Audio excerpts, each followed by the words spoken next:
Hi, everyone. Thank you for joining us. My name's Logan Larson. I am the PrintEXPO monitor for this room.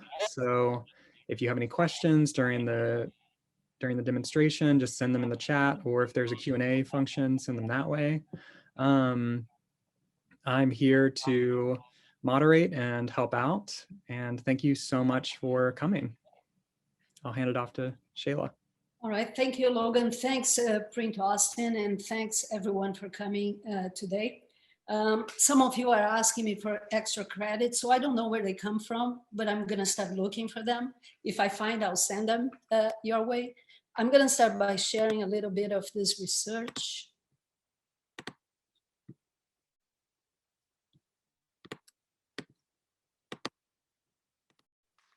So I started this work in this beginning of summer when we had to move with COVID outside of our studios, and I had to teach an Intaglio class on the fall.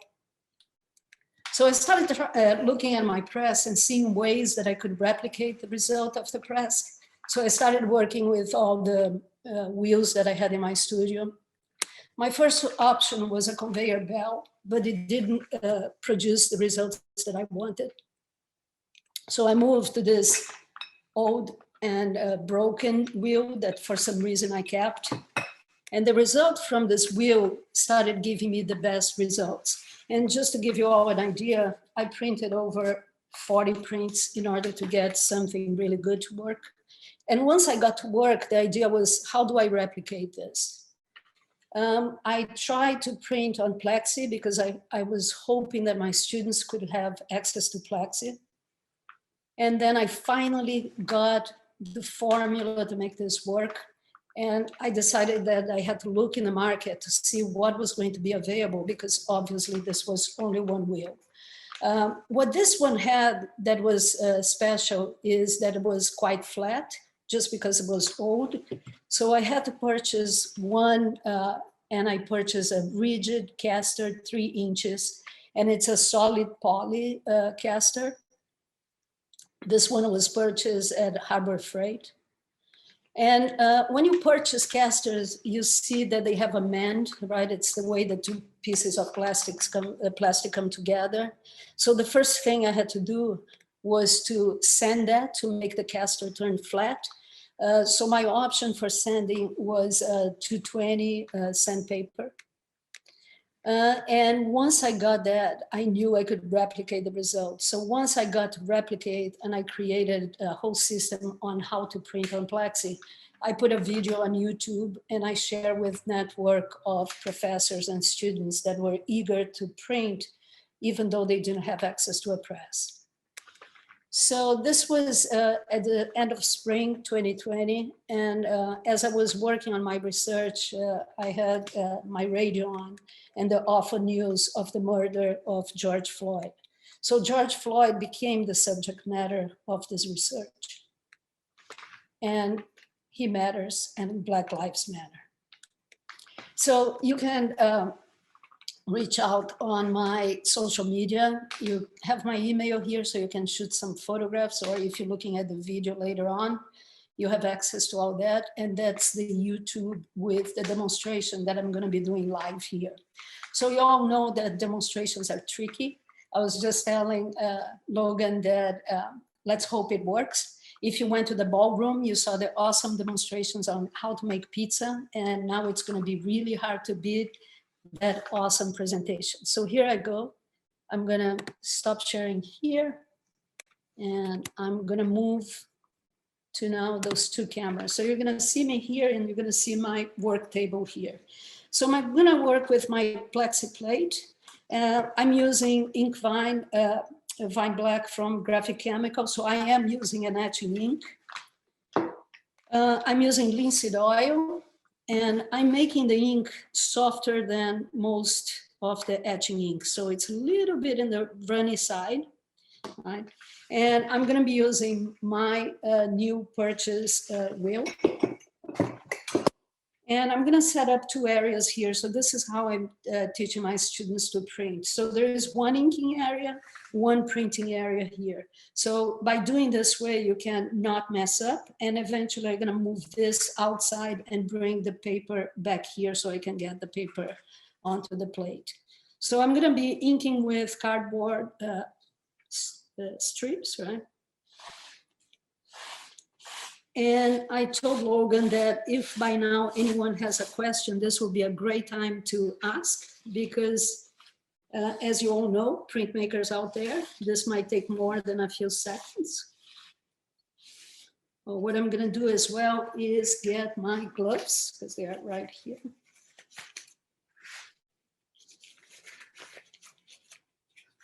And here we go. So as I'm inking, I'm stretching as much as I can of the ink, so then I have to remove less then. And because this was during the fall, right? First during the summer and then fall, my students were not going to have access to tarlatan. So what I'm going to use to wipe this plate is recycled newsprint. So again, I'm going to really wipe as much as I can off the plate. And, you know, I think the pandemic taught us all many, many things that we can improve when we go back to our studios. One of them is I decided that my intro class will start with plexiglass, because it's something that it's affordable, it's something that it's less intimidating, and I think this will be one of my changes. So here, this is recycled newsprint. What I'm going to do is do one pass.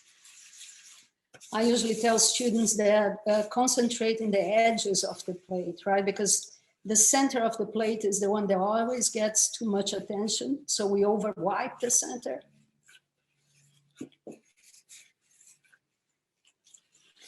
And keep switching this often.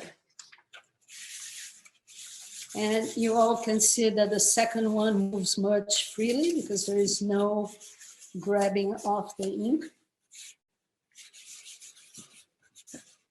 Now, one thing that I think it's beautiful for intro students to use Plexi is they get to see how much is too much when you're wiping and etching an intaglio. And the Plexi immediately gives you that clarity. So here you already can see some of the background. And one important thing on the wiping here is to keep your hand flat, right? So we don't take the ink off the crevices. And I move a little bit on the fast side, so then we warm up the ink and the ink moves more freely. So at this point, I can see a lot of the background. I can see a lot of the line and the lines and how the lines are pretty covered. So at this point, I suggest that we wipe the edges of the plate. And the idea about wiping the edges at this point is so then we don't keep bringing ink back to the plate, right? So we're removing, and by taking this excess, we don't bring it back.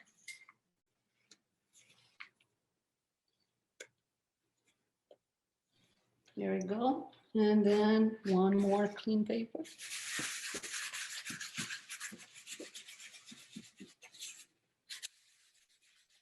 And I will eventually take care of the center of the plate.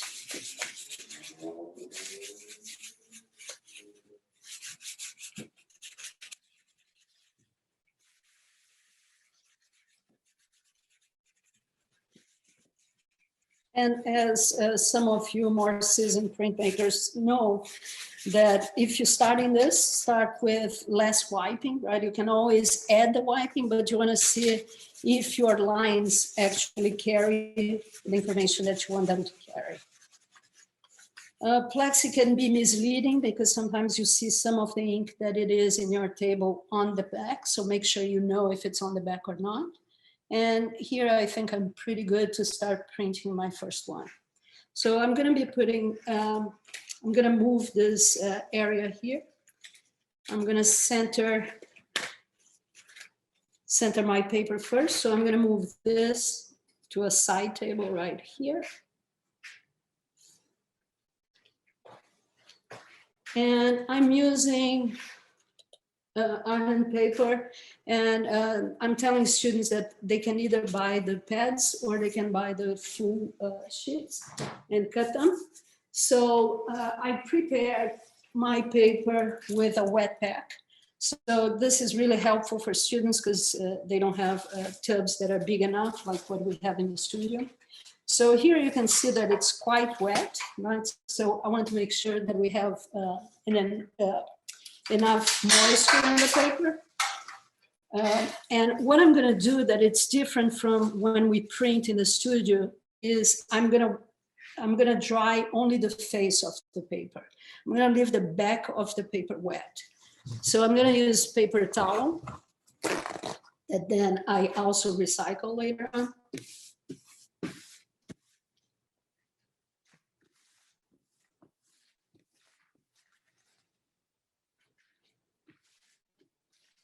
So you want to make sure that the face is dry, but the back is wet.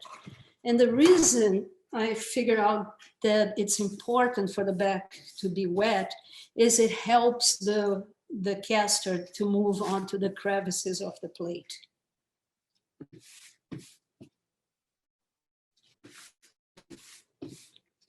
Okay. So here I'm gonna make sure that I'm going to be centering my paper onto this template that I created. And I want to call your attention to a few things here. So I'm going to be using binder clips. And because I'm using binder clips, I'm putting this, this setup on top of a board. So when I tie everything with a binder clip here, I have space for the binder. I'm also centering my, my plexiglass off center. So you can see that this is where my paper is going to land. So I'm putting everything to one side. So again, I can use the binder clips to hold it in place. Now, it's important to have a little bit of water in this plexiglass because I want the water here to attract my plate. So if I put a little bit of water, I'm going to have suction with my plate. So before I get my plate, I set up the paper.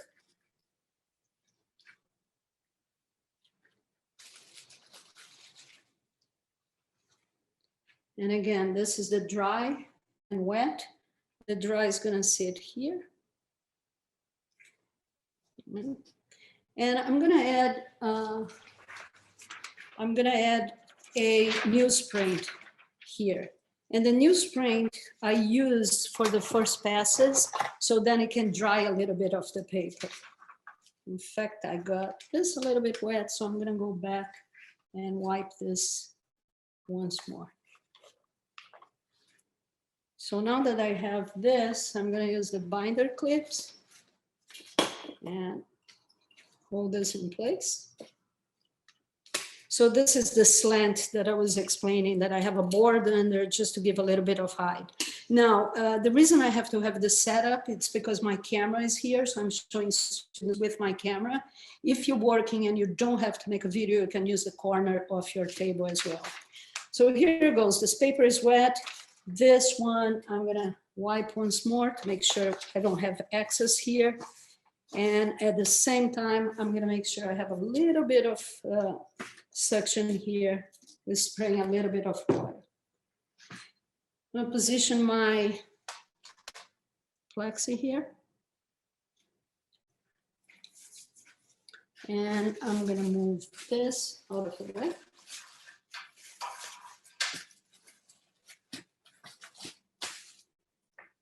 And now I'm gonna lift this and drop it and drop it. And getting my wheel. And what I do is I start from one end slowly so I can feel where my plate is. And this is when it's really important for the wheel not to have that line and for the wheel to be as flat as possible. Now Now this takes a little bit of time because you want to make sure all the time that you spend inking a plate yield the results that you want, right? So I go in different directions, almost like lithography, right? So we move diagonally up and down, and I have a little bit of effort here, right? So I'm putting effort as well. So you can see by using the newsprint, some of the water is being sucked. And if I lift this, I can start seeing the edges of my print. So at this point, I can go directly onto my plate and I can see where everything is centered.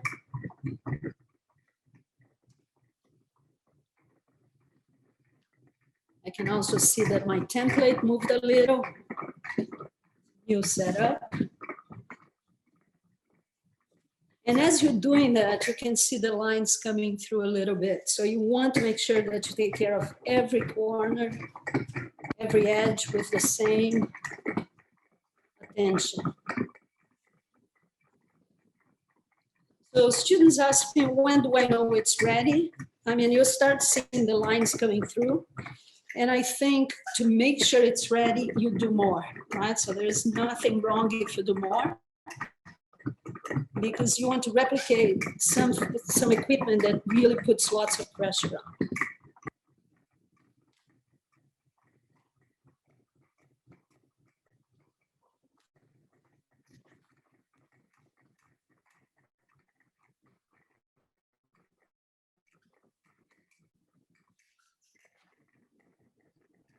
Now, the little bit of water that it's under the plate allows the plate not to move. So it is really important to get that on place.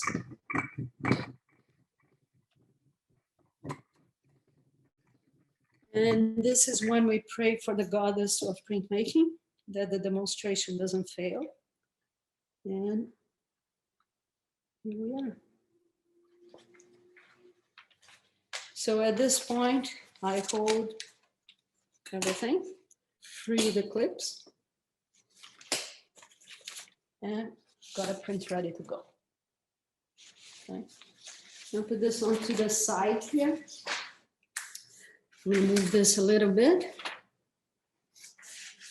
And I'm going to show you a few things that I've done, few proofs that I've done, and what they result. So here is some black and white, right? Some of the proofs that I created. I developed one way of using a Akua for a second plate. So in this here, you see a La Poupe collar with an Akua second plate. So the color is, the black is printed first, the second plate is printed after. So if anyone is interested, I can go over in details on how to do multiple plates. Here you see prints with chine colle and pochoir. Again, pochoir on this print. And another chine colle with pochoir.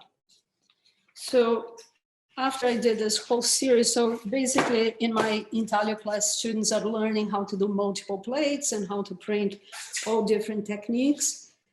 Things that I'm doing because of the pandemic is showing the students how to use chipboard and create intaglios on chipboard that has been shellacked. And I'm also creating some collagraphs with plaster. And here you get to see the prints of multiple plates as well. So here's the print. Another project that I developed for my Intaglio class is working with photographic images and Akua carborundum using contact paper and an image and different dilutions of the carborundum, so mixing carborundum with gel. And that's a portrait of Breonna Taylor, and this is the tonality that yields. So it's interesting for me because I'm in my studio with two presses, and I'm doing this this whole new research that how can we print without having this equipment, which for me is a really interesting and important way of making printmaking a democratic tool for different communities and different people.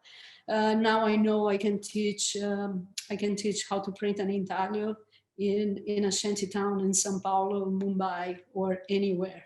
So for me, that satisfies my research, which is to create print media as a tool of democracy as well.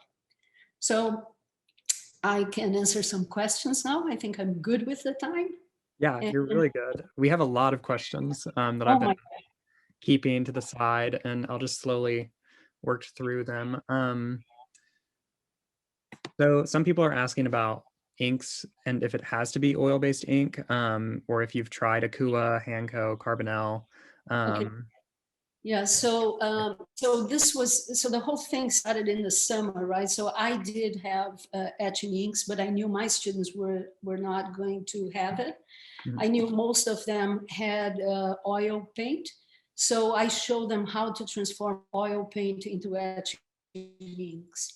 Right, so the whole idea, inks and paints are the same thing. They just vary in the quantity of oil that they have. Mm-hmm. So you modify, right? So the way of modifying is usually you can use magnesium carborundum and a little bit of Vaseline. Well, my students were at home, so they all mixed baby talc with any lotion that they had in the house. So it works as well. So I think one thing that we have during the pandemic is also allowing our students to think about what does it make, the tools, the equipment, and the materials that we use, and how can we transform that. Now, as soon as I posted online, I had people sending me messages saying, I just printed an aluminum litho and it works, a pronto plate works, I did some collagraphs, it works. The Akua and the Caligo also works. Now, for people using Akua and Caligo, it might be that you need to do a little bit of, just pay attention in the quantity of water that your paper will have, right? We know that those are water miscible inks, so they have soy base, but you don't want to over wet the paper when you're doing that. So just test it a little bit, but I think you have the fundamentals. You know, things can go that wrong. You know, if you see the ink bleeding a little bit off the plate, it's because you have too much water. Mm-hmm. There's a few questions about the optimal distance between like the clip supports and the printing plate, and like how everything is assembled within that package, kind of. So let me bring the template again so I can address that. So what I try to do, right? So again, I'm working with students. So, you know, the cost of paper is something that we have to consider. So I want them to print with 11 by 15 because it's maximum usage, unless if you go even smaller, right? But it's hard with Plexi to go too small. So once I put the clips, what I'm doing, right? So the paper goes on top and I'm putting the clip like more or less here. So I'm giving almost an inch, because as you're rolling, you want to have the space here for your caster to roll, right? You don't want to go too closer here. So you're just holding the paper, and the function is almost like you're holding everything together, right? It's the function of the blanket. So for me to get this whole idea, I kept looking at my press and trying to analyze what is the function that everything has. Right. The reason the conveyor belt doesn't work, right? The replacement roller, it's because we have a lot of distance and we don't have pointed pressure. And when we use this guy, you have pointed pressure. So you're right there. So you put the pressure there. The newsprint mimics a little bit of the blanket, and these clips hold as much as the blankets could hold the plate and the paper in place. Mm-hmm. And there's some people, there's one question, if you could use a thin piece of felt over the top, do you see any difficulties or advantages to that? Well, you know, you can try. My question is, why make it more complicated, right? And again, if we're talking about allowing more people to do it, then let's use less elements. I think more you add, more variables you add, more problem you're gonna have. One thing that for me was important when you work with a zinc or copper plate, you will not have the attraction of the water. So when you work with this, you might need to put a tiny piece of tape just to hold in place, right? So I use the blue tape just to hold in place. But I try to not add too many variables, because once you have the result, why mess with it, right? You're winning, don't mess. Yeah. But be my guest, try, let me know. And can you talk about the chincolet, like how you use the caster to do that? Yes. So the chincolet, so what I use, right? So again, I had to make a little transformation. So in my studio, I'm a big adept of methyl cellulose. That's my favorite chincolet method. Again, the students wouldn't have access to methyl cellulose. A little container could be expensive. So I taught students to use white glue and dilute a little bit with water, right? So the white glue is somehow acid free, right? Even though we don't want to talk about it, it's just the way it's made. It's a polymer, right? So the glue itself is a polymer. What makes it not acid free is the water you put it on.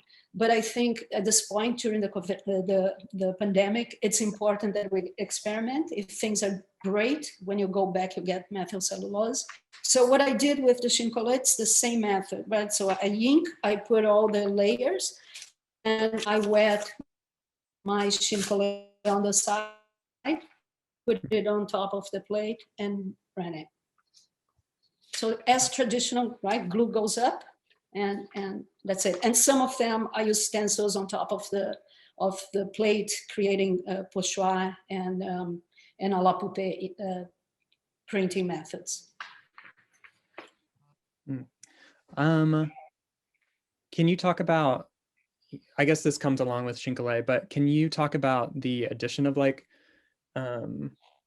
multiple layers and working it back in? Can you go on top of the print, or do you need to do all of your things before? What's the kind of order of these things? Okay, so if you're doing chincolet, you do it all at once, right? So the whole method of chincolet, the idea of chincolet is you incorporating an Asian paper as you gluing at the same time on the Western paper.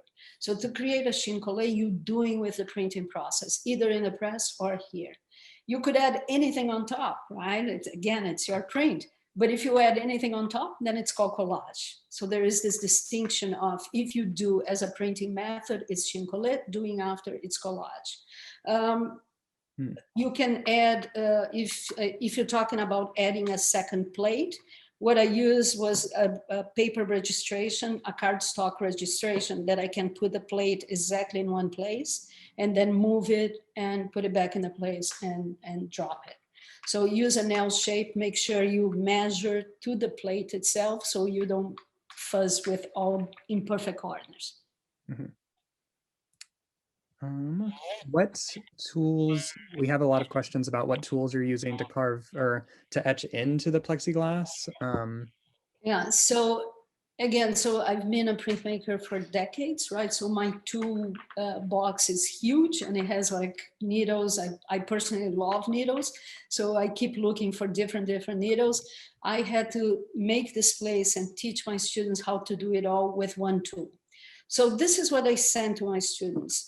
I sent them a caster, I sent them sandpaper, and then I sent them a piece of foam, right? So they could wrap and send the caster, right? So if you send me an email, I can also give you the video of sending the caster. So the same sandpaper that they used, the 220, I suggested that they went back to the plate and use as erasing the plate.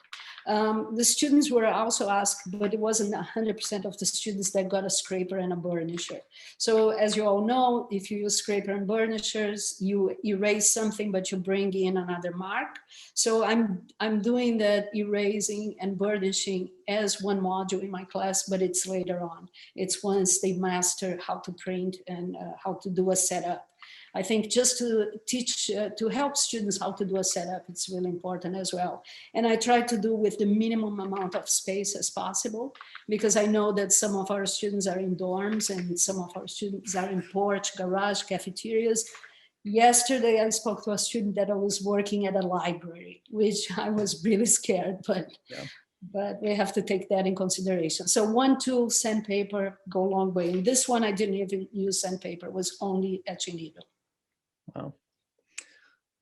We have a question, which I don't fully know the context of, but maybe you do. Have you ever tried the Tetra Pak packaging print technique? That's right. Yes, I have one. I have to run out. Shoot me an email and I'll tell you. Do you know who's asking that? Is it Heather Okalas. All right, so Heather, shoot me an email. I can send you some photos. The Tetra Pak, for some of you that might not know, it's the package for your orange juice and coconut water and so forth and so on. The Tetra Pak, the problem with the Tetra Pak is as you unfold, right, the size of the plate becomes really small, unless if you're gonna leave with those lines.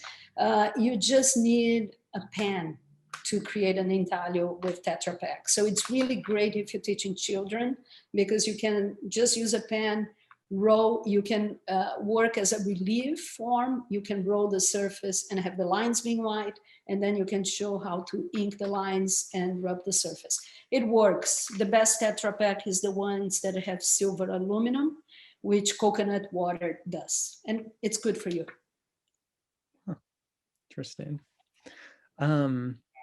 We have a question. Can you talk a little bit more about the carborundum method? Carborundum, yes. Yeah. So carborundum, give me 1 second, I'll just grab a container here. So this is a cool carborundum, right? So make sure when you buy it, you buy the carborundum one. So the way I'm showing my students how to use the carborundum is 2 ways. One of them, let me get that plate. One of them, it's creating stencils that then they can rub using cardboard, right? They can rub the carborundum, leave the stencil, acetate stencil. Again, it's during COVID, I told students to use containers from salads and etc., right? So roll that, wait till it dries. Now, what you see here, I have different tonalities of carborundum. So if you mix this with gel medium, then you have different quantities of how much carborundum is in each area. So less carborundum is going to give you less tonality. More carborundum, it's going to grab more ink. It's going to give you a darker tonality. I'll show you that print again. So that's one way of using the carborundum. And the second way, here goes. So you can see that this carries a lot of tone. This one carries much less tone. So it's just because there is more gel medium, less carborundum. Now in this piece here, what I'm showing students is to get an image, a photographic image, right? So I think this is helpful for the students that don't feel empowered to create a portrait, right? So get a photographic image, cover chipboard with contact paper. The image is under, mix different containers of carborundum and then apply in different areas. Wait till it dries. You're gonna see that lighter areas will grab less ink, darker areas will grab more. And if I move a little bit, you can see the tonality of the carborundum here. Now, all of this guy here, once you print, don't clean, right? Because you don't want to damage the carborundum. The plexi plates you can print. Because this is carborundum sitting on contact paper, so it's plastic with plastic, you do not need to use shellac. If you use carborundum on chipboard, you need to use shellac to isolate the chipboard. Mm-hmm. Because you're going to be using wet paper to print, right? So if you use wet paper on chipboard, by the time you leave, the whole thing is going to glue, your paper is going to tear. So just make sure you think if it's plastic on plastic, they will adhere pretty well. Okay. I've tried to work through the questions as best as possible. A lot of them came Let me in. see if I can find anything. I'm gonna go from the bottom up and you go If I Tetra. haven't answered your question yet, maybe send it again. I tried to combine some and make them as legible as possible. A lot of thank yous, so. She's a genius. I know, right? I invented the wheel. No, not really. Well, you know, I think all of us that are teaching and working during COVID, we are pretty genius to do the work we are doing. Mhm. I think most of all, it's to the job of keeping our students and our community safe. So I think we are doing a great job on that. Now, the genius are the people who are getting the vaccines. They are the big genius, right? Okay, I have a few questions that have come in that I missed. Caster printing works with watercolor monoprint, correct? Yes, yes, monoprint, absolutely everything. If you want, I can run and go get a colograph. Give me 1 second, I'll get a colograph as well.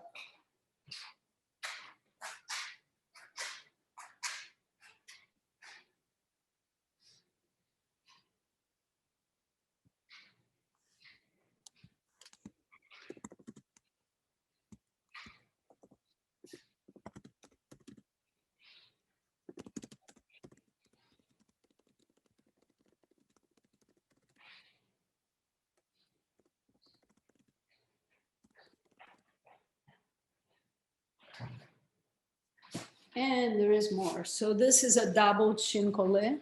Oh, I think it's better to show it here, right? So this is a double chincolet, right? And if you want me looking at this, it looks like that. This is a colograph, and I'll show you the plate is here. So this is a La Poupée colograph. And some of the plates with the portrait of Floyd, I worked with this colograph and this on top, right? So double plates, and I'll show you some of those as well. And those guys are colographs, and prints pretty well. Yeah, this is the one with this guy here. So this is the double plate with this colograph, so on this camera. So you could see this guy here. Mm-hmm. So just to clarify, so collagraphs are things glued to the Yes, newsprint. color and drawing, right? So colograph in theory, it's when you create a plate that not only you building up, you can build down as well, because you can create surface and cut into the surface. But the whole idea is you gluing elements, right? Doesn't necessarily means that you have to use glue. You can use plaster, you can use Aqua, you can use any of the acrylic gels, because they work the same idea, right? And then again on here, it's the idea of using the second, you know, and using the corner in order to print. And because the students were home, I just used chipboard corners so they could learn how to replace. If anyone is interested, shoot me an email and I'll make those videos available as well. So another question about the carborundum ink with the plate. So you're painting onto contact paper, contact sheet that then dries, and then it gets wetted with the paper, and then it creates the image from that. Is there any other inking you have to do, or? No. So again, so this is chipboard, contact paper, right? You can see the contact paper here in the back, right? Then the image, the photographic image is under the contact paper, right? So I can have it as a guide. So I'm painting this portrait with the Aqua, which you're gonna see different concentrations, and I can bring you the different concentrations here.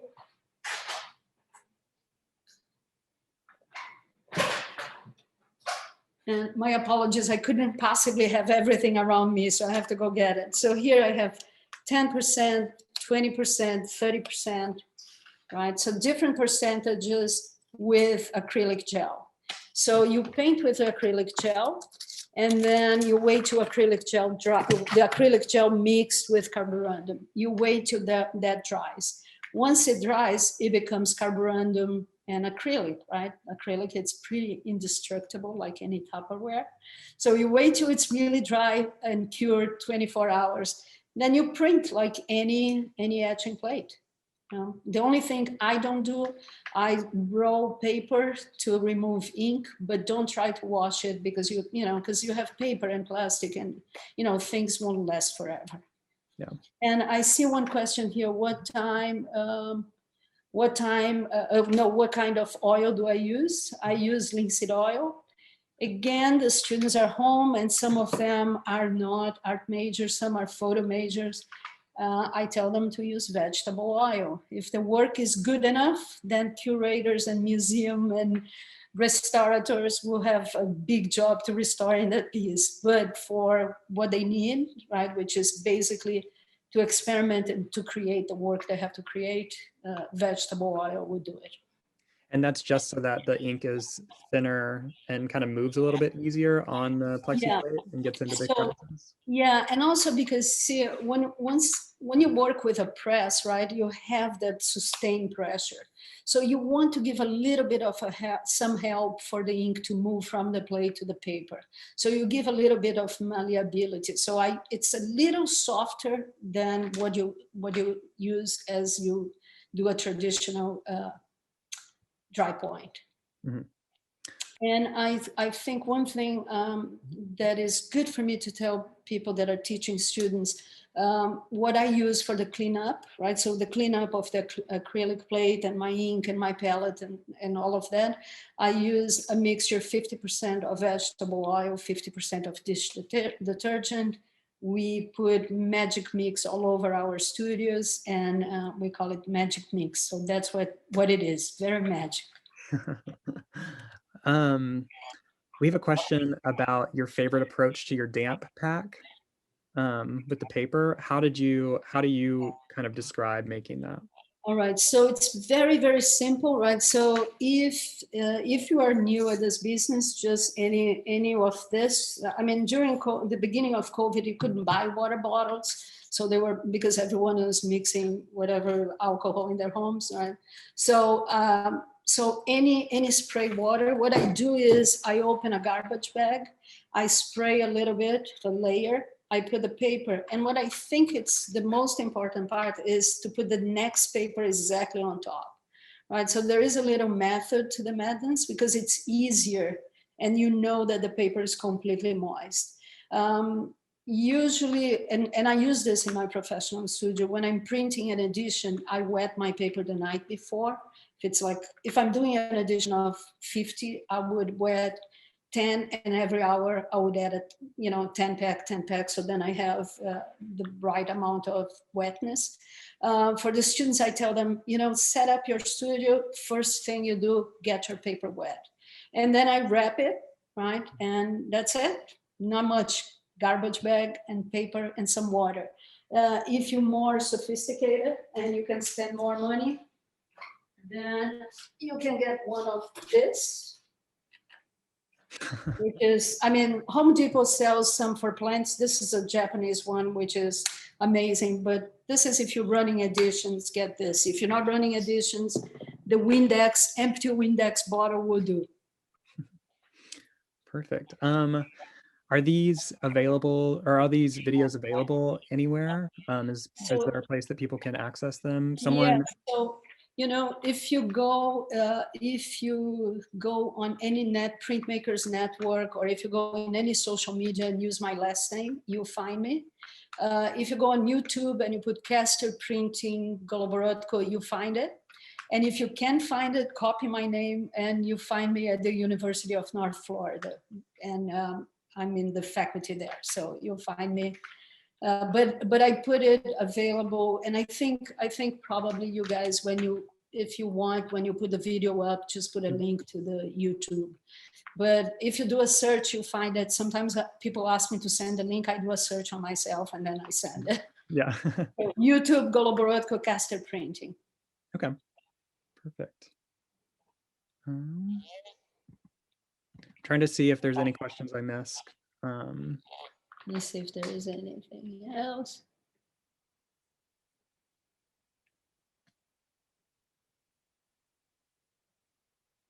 Tatiana Potts. Hey, Tatiana, when I'm wiping with carborundum.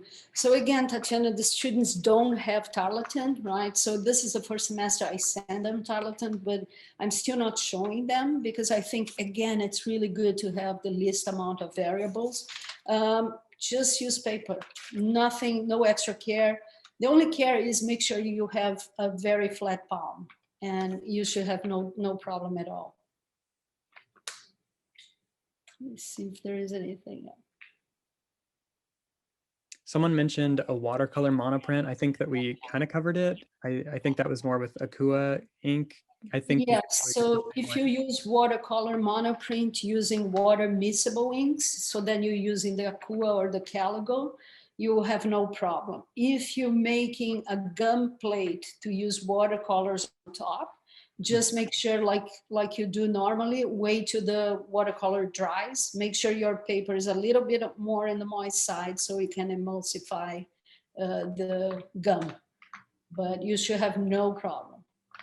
Right. So what else?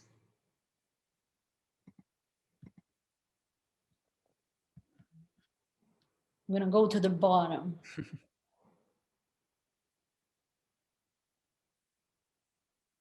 My website is down. Oh, it's because, you know what, PrintAustin is asking you all to make a donation. So go to that scan thing and make a donation to PrintAustin.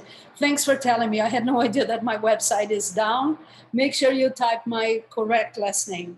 It should be up because I was there not long ago, but I'll double check. Thanks for telling me. Check my last name. I'll put it here, double check.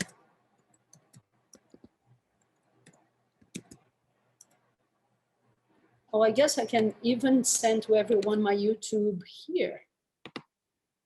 There it goes.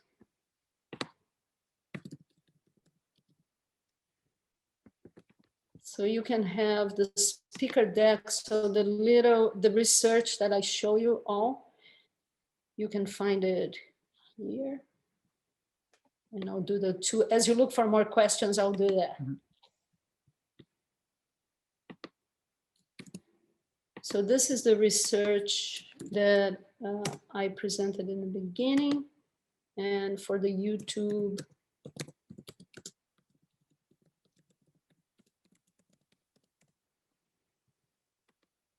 it's gonna start playing. I guess we can show that because it's a, let's see, it's a 4-minute. I don't know if you're gonna lose the audience or the questions, but you can look at questions. Let's see, they can the viewers applaud if they wanna see the video or not, but I'll send you, here is the link to the video. It's nothing like being live, right? Mm-hmm, mm-hmm.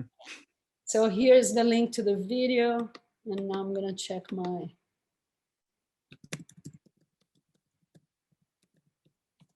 Can you share your email again? If you're yes, comfortable. Here it goes. I'm gonna give you my, not my university, so it doesn't get clogged.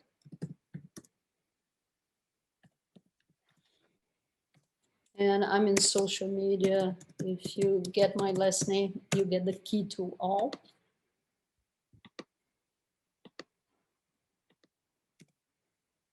Oh my God, my website is down, so it will be up by tonight. Thanks for telling me. Can you see my post in the chat?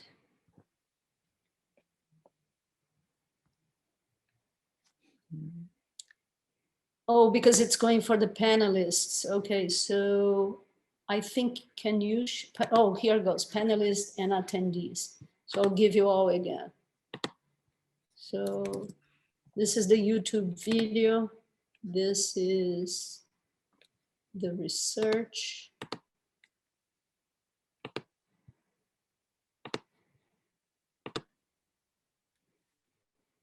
One more second. And that's the research And my email.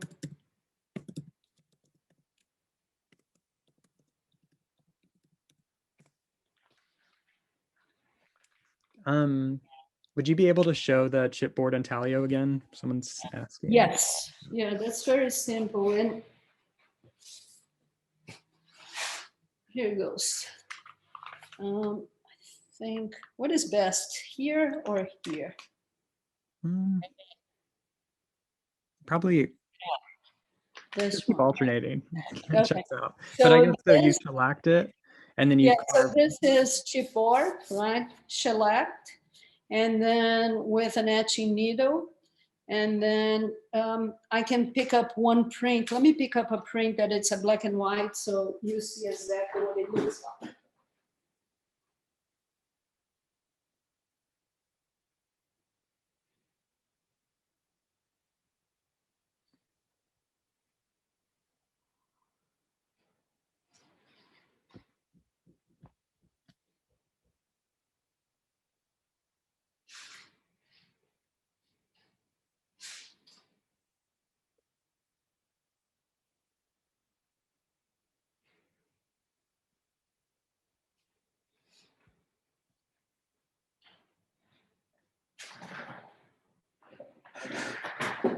I have to dig for the black and white, so I didn't, but for someone that asked about the Tetra Pak, see the Tetra Pak, you're gonna have the lines on it. So it doesn't you know, it's good for children. It's for students, I think it's not good enough.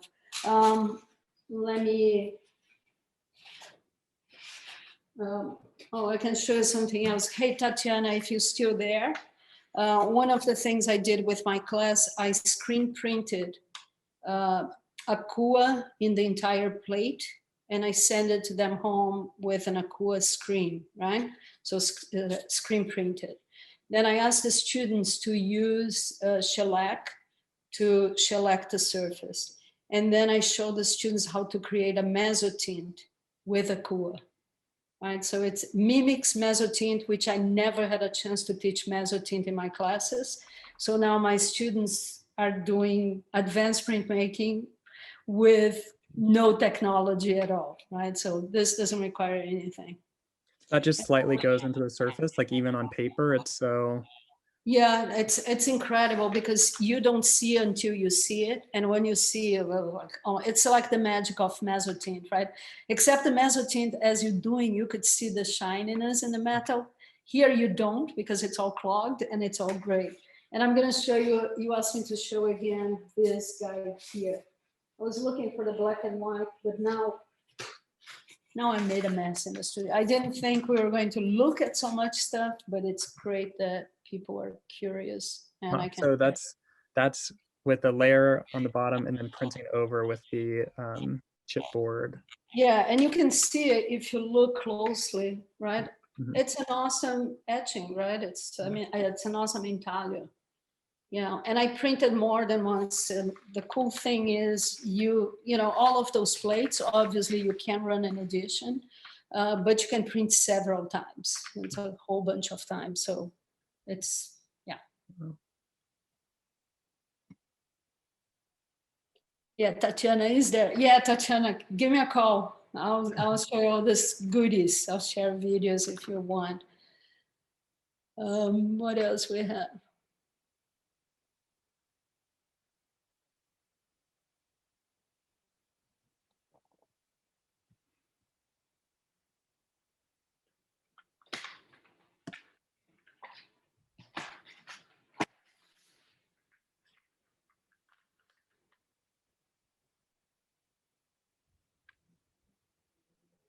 Right now, everyone is watching the video. It's like, I'm not going to be here anymore. Let me go to my second camera. Someone asked, any tips on staying motivated through the pandemic? Say it again? Any I tips? lost one word. No, you're fine. Any tips on staying motivated throughout the Yes. pandemic? Yes, work. This is the time we have to work even more, right? We have to work because we are fearful. We have to work because we are anxious. We have to work because there is so much inequalities, and we have to get our voice even louder than ever. So I tell my students all the time, I think when we are happy, we should go to work. And when we are sad, we should go to work. And when we don't know what to do, we should go to work. So I think the pandemic made me generate this huge amount of research on how to continue teaching, even though when my students had access to almost nothing. And I didn't have access to much as well, right? So for the first month of the pandemic, I was home. I'm still in complete shutdown. I come from home to my studio and that's it. I haven't gone to a store since March 12th. And I'm producing huge amount of work. And I think it's important to, to not only do that, also to connect with people, to share resources, to make our community even more stronger, and to be generous, to be generous to each other. And I think that's the key of surviving. So those are my tips: work and share. That's what we're doing here. Hey, you all here in a Saturday afternoon. I don't need to tell you that. So true. And then I'll plug a few things. Can I plug a few things? Definitely, go for it. So besides besides being an educator and an artist, I'm also a curator of prints. Currently, I have an exhibition at the Museum of Contemporary Art in Jacksonville. And the exhibition is multiple ones, contemporary print media. And it is, we created a series of digital dialogues. And the next digital dialogue is coming on Thursday, and it's from 6 to 7 Eastern Standard Time. And it's 5 artists, the director of the galleries at UNF, and myself. It's an awesome conversation. Artists are creating works that inspire me every day. So that's an exhibition that it's up. And for next year, I'm curating an exhibition that it's Print Plus. And it deals with artists that work with diversity, inclusion, and equity. So it's going to be a super, super show. And I'm excited. If you know anyone whose work I don't know, shoot me your stuff. Sweet. Thank you so much for that. I'll plug that. Someone is asking about the mechanism you structured for the overhead camera. Oh, I can show you that. Okay, let's hope that everything doesn't turn into a disaster. Here it is. There is this very, very awesome arm. Now you want to see, this is high tech. Now look, completely low tech. I had to screw that into the step ladder in the studio. So yeah, if you look, and for my lights, I can do a spin around and you can see how crazy my table is. This is the lights on my studio. And you can see the mess, because teaching and having your supplies ready at hand, it's maddening.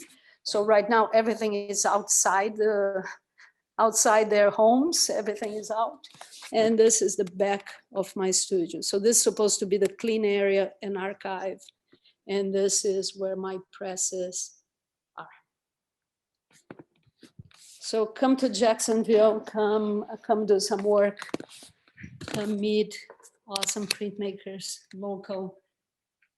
And this model that PrintAustin is doing is phenomenal. And I hope all of us learn from this model and do more, because there's so much information we can share. Definitely. Well, thank you so much for your time. I'll just say thank you for everyone that attended. We have more talks and demonstrations coming up, and just go back to PrintEXPO or PrintAustin.org, PrintEXPO.org. Not fully sure right now, but wherever you got here from, go there. And yeah, thank you. Learn how to make some pizza with speedball marinara sauce. Thank you all. Thank you so much, Logan. It was wonderful. Bye-bye.